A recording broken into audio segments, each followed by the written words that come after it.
പ്രശ്നങ്ങളില്ലാതെ ഒരുമയിലും സ്നേഹത്തിലും മുന്നോട്ട് പോകാൻ അള്ളാഹു തൗഫീക്ക് ചെയ്യട്ടെ. തെരഞ്ഞെടുപ്പ് സമാഗതമായിരിക്കുന്നൊരു സമയമാണത്. ഈ സമയമാകുമ്പോഴേക്കും നമ്മൾ ഈ തെരഞ്ഞെടുപ്പിൻ്റെ ആ വോട്ടിൻ്റെ ദിവസം നാട്ടിലെത്തുന്ന രീതിയിലെങ്കിലും വിദേശയാത്രയൊക്കെ ക്രമീകരിക്കണമെന്ന് വളരെ നല്ലൊരു അഭിപ്രായമാണ് പറഞ്ഞത്. എല്ലാവരും ഉംറക്കും വിദേശത്തേക്കും കയറിപ്പോയാൽ ഇവിടെ വോട്ട് ചെയ്യാൻ ആളുകളില്ലാതെ വന്നാൽ നമ്മുടെ ജനാധിപത്യ സംവിധാനത്തിലെ നമ്മുടെ ഏക ആയുധമാണ് നമ്മുടെ വോട്ട്. അത് നഷ്ടപ്പെടുത്തരുത്. അത് ദീനിയായി ചിന്തിക്കുകയാണെങ്കിൽ പോലും നമ്മുടെ ഒരു ബാധ്യതയാണ്.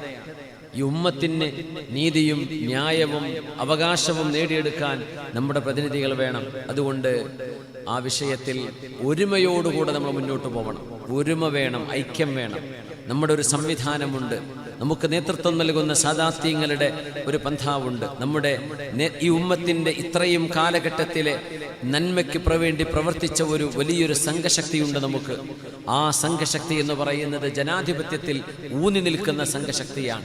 ഏത് നിലക്കും ജനാധിപത്യ സംവിധാനങ്ങളെ വിജയിപ്പിക്കാനുള്ള പരിശ്രമങ്ങൾ നമുക്കിടയിലെ വേർതിരിവുകളും ചേരിതിരിവുകളും ഒക്കെ മാറ്റിവെച്ചുകൊണ്ടെങ്കിലും ഇപ്രാവശ്യം അള്ളാഹുവിൻ്റെ വജഹുദ്ദേശിച്ചുകൊണ്ട് ഈ ഉമ്മത്തിൻ്റെ ഭാവിയെ മുന്നിൽ കണ്ടുകൊണ്ട് നമ്മുടെ വോട്ടവകാശം വിനിയോഗിക്കണം. അള്ളാഹു തൗഫീക്ക് ചെയ്യട്ടെ.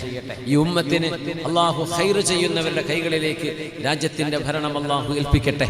വളരെ വേദനയോടുകൂടെയും വിഷമത്തോടുകൂടെയുമാണ് നമ്മൾ പ്രാർത്ഥിക്കുന്നത്. ഒരുപക്ഷെ നമ്മുടെ രാജ്യത്തിൻ്റെ ഈ ഒരു മതേതര ചിത്രം ഇല്ലായ്മ ചെയ്യപ്പെട്ടു പോയാൽ ഇനിയൊരു തിരിച്ചുവരവ് സാധ്യമല്ലാത്ത വിധം നമ്മുടെ നാട് എന്നേക്കുമായി അന്ധകാരത്തിലേക്ക് പോയേക്കും.